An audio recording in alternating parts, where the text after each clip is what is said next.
is on us, because there's a long litany of problems that we have here. We have to deal not just with a failing and, frankly, national embarrassment of a public education system that is forcing people to have to pay $20,000 and $30,000 of tuition to put their kids through school. And when you say, I don't want my kids to go to school in a school where everybody speaks Spanish, you are called a racist.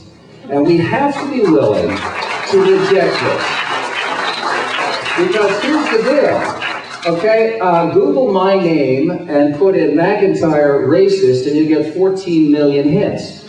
I don't care, because that's a demagogue's tactic to shut down public debate. And here's a key, sadly, tragically, how this city works. This city, if you watch Channel 35, they cannot go 5 seconds without talking about the rich tapestry of diversity as the strength of the city. But in reality, they are dividing the city into different ethnic enclaves and pitting them against each other to the detriment of the entire city of Los Angeles.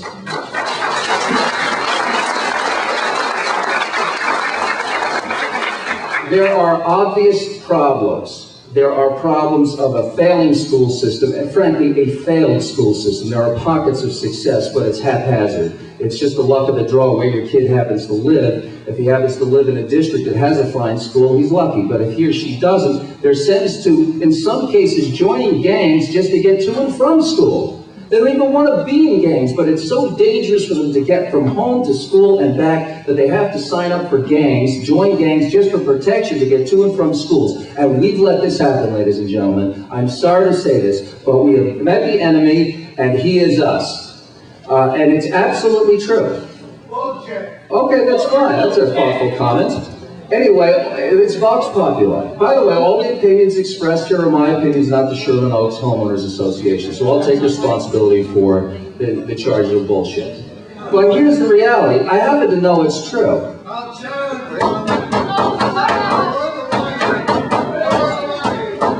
Who is he?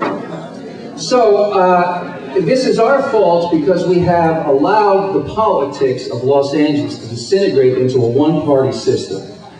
There is no check and balance in Los Angeles because it's a one-party system. By the way, there is an entertainment value attached to this if you view it properly. Because nobody has an ideological point of difference in Los Angeles, really. They're really just fighting over control of turf and special interest money. All LA politics is personal, and therefore it becomes a tremendously entertaining soap opera if viewed through the right prism. And it would be entertaining if the consequences weren't so great. And the consequences are terrible because Los Angeles is a magnificent and extremely important city. It is America's second largest city, and it's a city that has to survive. And if Los Angeles fails, we all fail.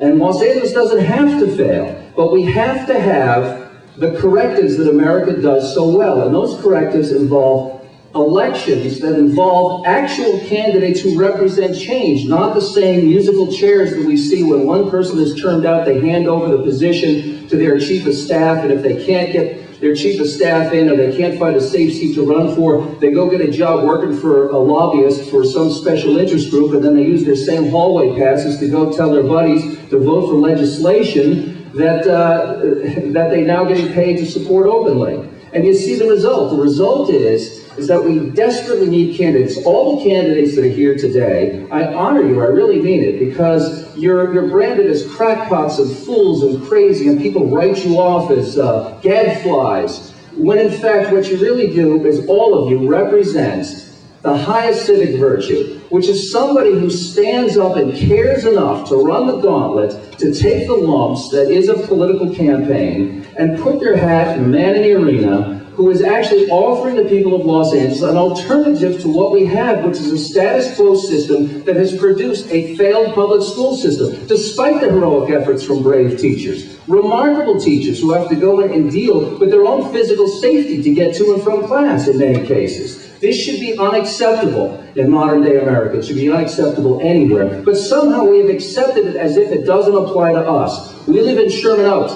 and a drive-by shooting in South LA seems like, well, how does that affect me? It's a cancer in society. Kids killing kids. It cannot be acceptable. Whoever's kid is killed of any color, of any national origin, murder is murder. We have to call it as such.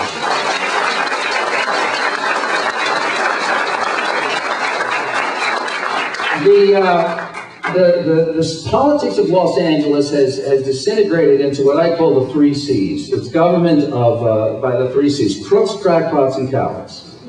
Because we have crooks, I'll let you fill in the blank on who your nominees are, and we have crackpots who have social agendas that are completely divorced from the everyday life of the city of Los Angeles. I will give you a perfect example of this. Ed Reyes on the LA City Council, who is a city planner by training, was really kind of bragging about the development of a public park that had berms built into it so stray bullets coming off of San Fernando Road wouldn't kill the kids in the park, and that this was an achievement instead of the rightful damning indictment of how far we have lost control of our own streets. And growing up, what can we expect from kids who are growing up in a city where they play on swing sets that have to be below firing range?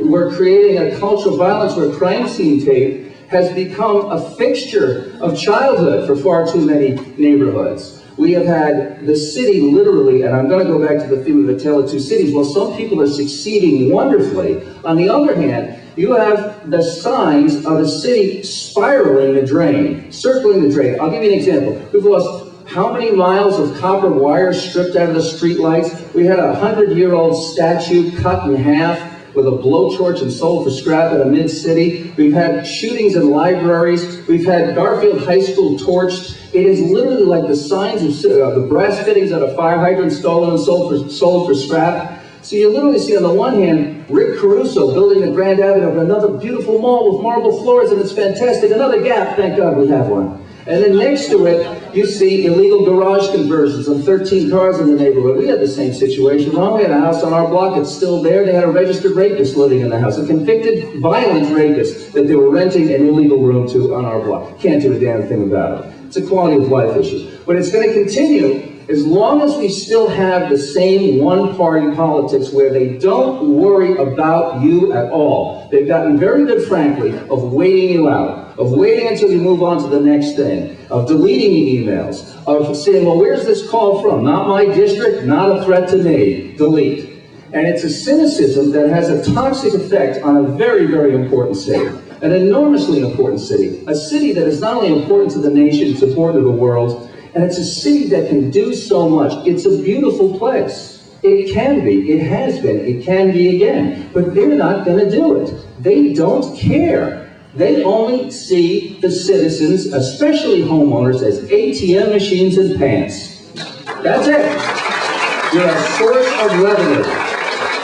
You're a source of revenue when they blow budget after budget after budget, and then they threaten to cut all the essential services while never having a shortage of funds for their pet projects and for their special interest projects. They always miraculously have money for what they want to do. But you want your sidewalk fixed, you're going to pony up for it. You want another 1,000 cops, we'll raise your trash fees 3 times.